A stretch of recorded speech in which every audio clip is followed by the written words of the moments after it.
Alright guys, and as you can see, we no longer have a hover bike. We did get a bushing in, and the swing arm is now properly mounted and behaving beautifully. I've gone ahead and laid out the Maxxecu harness by itself to start with. So I've got the coil sub harness installed and routed the way I'd like it to be routed. I've gone ahead and I laid the main harness out and the ECU where I wanted. I pulled the longest run out, which was cam position sensor back here. Well, it's down here. And found out how far I could go back with the max. I'd rather have gone like all the way back here, but a couple inches ain't gonna hurt me. So that's where it's gonna live. Then I started laying out the rest of the harness from there, trying to route it in the most tucked manner possible.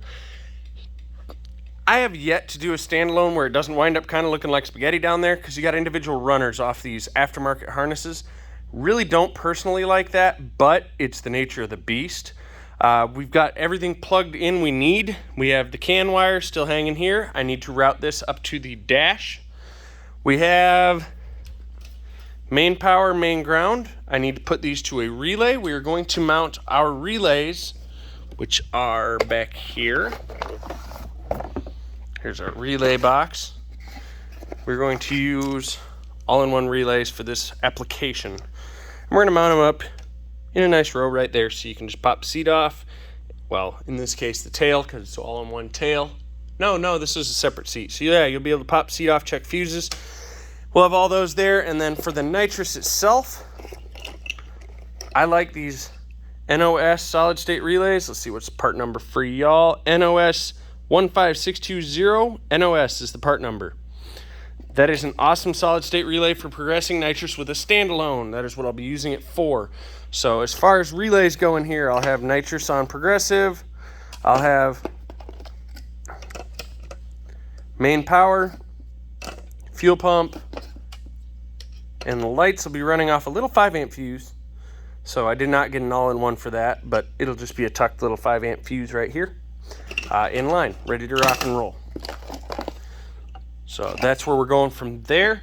I have gone ahead and I just hooked hot power to the ECU, plugged in and did a firmware update. I jumped on Max's website and pulled a base startup map. Now, is it going to be right? No, I already know that because I've already had to change a bunch of inputs and outputs to match this harness. So I'm going through input by input. I have not verified RPM yet because I don't have a starter circuit.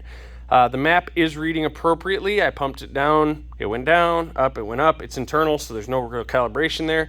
Throttle position was at 16%. I have now zeroed it. Lambda, it does not read until the engine is running because of the way the settings are set up. Coolant temp read accurately. It says 76 degrees. It is 76 degrees in this lovely air-conditioned shop. Total fuel trim was off the chart. Fuel pulse primary was off the chart, but that's because it's not running. Fuel duty primary off the chart, not running. Ignition angle was set at 10 degrees. That is my cranking timing. I like to start them at 10 degrees cranking, and then they'll jump up from there to like 21, 22 at idle. Battery voltage was 14.2, perfect. Sync loss, well, it don't read unless it's cranking. So I've got those basics there. So now what I'll need to do next is plug in, and I'm going to command the coils one by one. So I make sure I've got the right coils assigned to the right outputs.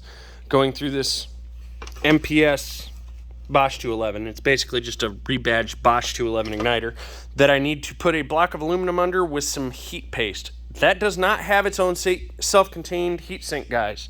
So if you do run a Bosch 211 and you're running for more than an eighth of a mile, quarter mile at a time, put a heat sink on the dang thing. They burn up. This bike's going to see street use. Well, not street use, but ride back, ride up. It's going to see a lot more runtime than your typical push-up and run standalone bike. Like 100-proof ain't going to see a lot of runtime.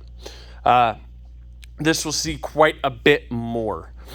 We do have to wire up a taillight brake light assembly. It's on the fairing. And a headlight. I've also got a line with Hard Time Parts and Services. They are working on a dash mount for the Holly Dash, conveniently enough, because Dustin Lee runs Holly Dashes and Holly standalones in all of his bikes.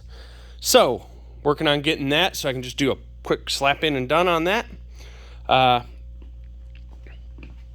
than that, we ain't got a lot to work on, guys. We got to get fans wired into a relay because this is a Gen 2 radiator on this bike, so it does not have an automatic fan switch. That's another relay I'll have to pick up. Didn't notice that.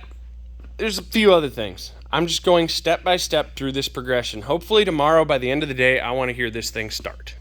If I can get it to start, work on some idle and free rev tuning, then I'll move on to bells and whistles such as the air shifter, the auto shift, the nitrous install, and all of that. And then a charging system harness is definitely going to be a must.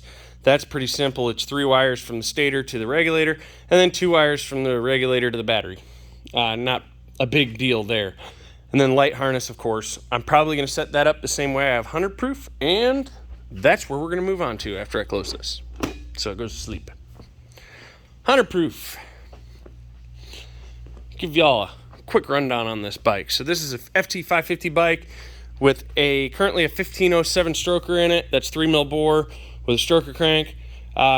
Makes some pretty good stink on Q16. It makes 225 horsepower on motor. Everything. Air, nitrous, everything's digital sensors. Oil pressure, all of it. Air compressors, automatic through the ECU. It's just a phenomenal little bike. I'm going to go ahead and power it up, but I can't start it. So this bike has, obviously, all the bells and whistles. Engine start on the screen, can't touch it right now. Clutch cover's off. I'm currently setting up the clutch for 1/8 mile drag. It was set up as a temporary live clutch. Whole lot of bass pressure and absolutely no dynamic springs. And a whole lot of weight on the arms. This bike is a nitrous bike. The nitrous and the air shifter are automatic based on a validated launch. And the purge is on this button. And that's your validated launch. Gone. You kind of get the drift. I will not be running an airbox on this bike, but let's just kind of get a look at what the install looks like, okay? So the back's a bit of a cluster, but it is organized to the best of my ability. I do not like the ProBike A battery harness. It sucks. I wish it was more motorcycle designed, similar to the factory terminals, and had a kick out on it for the starter solenoid. That would be awesome, and a kick out on it for engine ground. If it had those, it'd be amazing.